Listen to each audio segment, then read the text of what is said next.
മുതിർന്ന മാധ്യമപ്രവർത്തകൻ എം രാമചന്ദ്രൻ അന്തരിച്ചു. ആകാശവാണിയിലെ വാർത്താ അവതാരകനായിരുന്നു. തിരുവനന്തപുരത്തെ സ്വകാര്യ ആശുപത്രിയിൽ വാർദ്ധക്യ സഹജമായ അസുഖത്തെ തുടർന്നായിരുന്നു മരണം.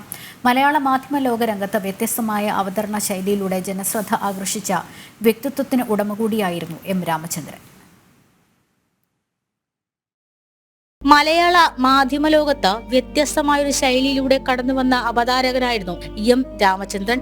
ദൃശ്യമാധ്യമങ്ങളും ഇന്റർനെറ്റും വരുന്നതിന് മുന്നേ തന്നെ ഒരു വലിയ ആരാധക വൃത്തത്തെ ഉണ്ടാക്കിയെടുക്കാൻ അദ്ദേഹത്തിന്റെ ശബ്ദത്തിലൂടെ സാധിച്ചു. ആകാശവാണിയിൽ ഞായറാഴ്ച ദിവസങ്ങളിൽ ഉച്ചയ്ക്ക് സംപ്രേഷണം ചെയ്തിരുന്ന കൗതുക വാർത്തയാണ് ഏറ്റവും ശ്രദ്ധയാകർഷിച്ച പരിപാടി. തിരുവനന്തപുരം സ്വദേശിയായിരുന്ന എം രാമചന്ദ്രൻ പഠിക്കുന്ന കാലം മുതൽക്കേ റേഡിയോ പ്രഭാഷകനാകാൻ ആഗ്രഹിച്ചിരുന്നു.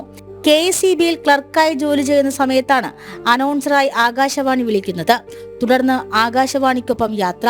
തിരുവനന്തപുരം, കോഴിക്കോട്, ഡൽഹി ബ്യൂറോകളിൽ ജോലി ചെയ്തു. ഡൽഹി ബ്യൂറോയിൽ നിന്നും വാർത്തകൾ സംപ്രേഷണം ചെയ്യുന്ന സമയം മുതൽക്കേ എൻ രാമചന്ദ്രന്റെ ശബ്ദത്തിലൂടെയാണ് മലയാളി വാർത്തകൾ കേട്ടറിഞ്ഞത്. അവതരണത്തിന് പുറമെ വാർത്തകൾ എഴുതി തയ്യാറാക്കിയിരുന്നതും അദ്ദേഹം തന്നെയാണ്. പ്രാദേശിക വാർത്തകൾ എന്ന പരിപാടിയിലൂടെ നിരവധി ആരാധകർ. വാർത്താധിഷ്ഠിത പരിപാടികൾക്കും പുത്തൻ ശൈലി കൊണ്ടുവരാൻ അദ്ദേഹത്തിന് സാധിച്ചു. തിരുവനന്തപുരത്തെ മുടവൻമുകളിലെ വസതിയിൽ മൃതദേഹം പൊതുദർശനത്തിന് വെച്ച ശേഷം നാളെ രാവിലെ 11 മണിക്ക് ശാന്തി കവാടത്തിലായിരിക്കും സംസ്കാര ചടങ്ങുകൾ. ജനം, തിരുവനന്തപുരം.